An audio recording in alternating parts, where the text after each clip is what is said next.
আসসালামু আলাইকুম বন্ধুরা। তো আজকে রাজশাহী বিশ্ববিদ্যালয়ে মানবিক বা এ ইউনিটের রেজাল্ট প্রকাশিত হয়েছে। তো তোমরা অনেকেই বিভিন্ন জিনিস নিয়ে কনফিউশনে ছিলে, তা আমি এই ভিডিওতে ক্লিয়ার করে দিচ্ছি একে একে।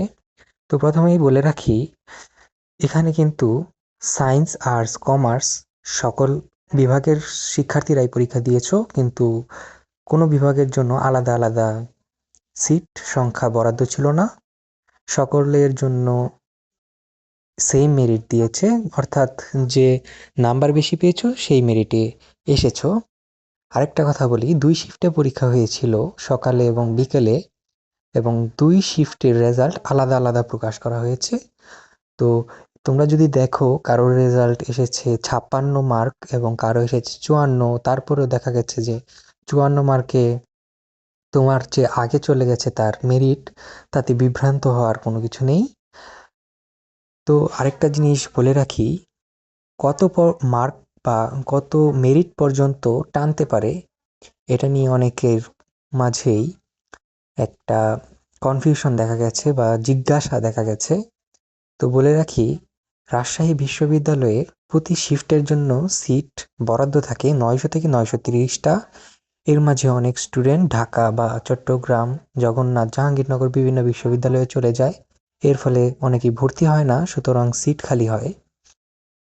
তো একটি গবেষণা থেকে বলা যায় যে, যেহেতু গতবার এর আগের বার চলে গিয়েছে অনেকেই, ভর্তি হয়নি, দেখা গেছে যে 1300 থেকে 1400 বা 1500, ধরা যায় 1450 মার্ক, সরি, 1300 থেকে 1450 মেরিট পর্যন্ত যারা আছো, তোমরা সেফ।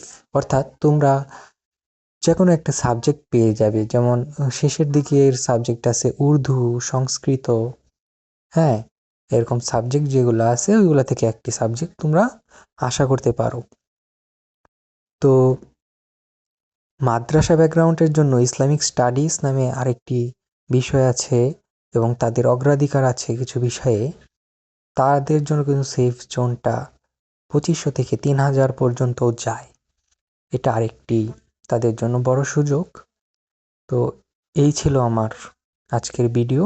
যদি ভালো লাগে এবং এডমিশন টেস্ট সম্পর্কে বিভিন্ন অজানা তথ্য বা তোমাদের কনফিউশন সম্পর্কে যদি জানতে চাও, ক্লিয়ার থাকতে চাও, তাহলে অবশ্যই আমার চ্যানেলটাতে চোখ রাখবে, সাবস্ক্রাইব করে দিবে, আর লাইক তো একটি দিতেই পারো। তো এই ছিল আজকের ভিডিও।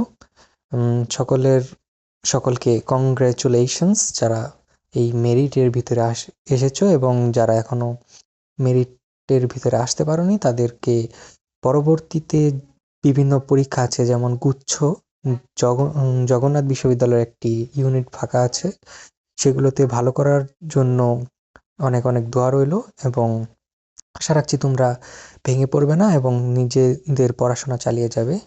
দেখা যাক কি আছে।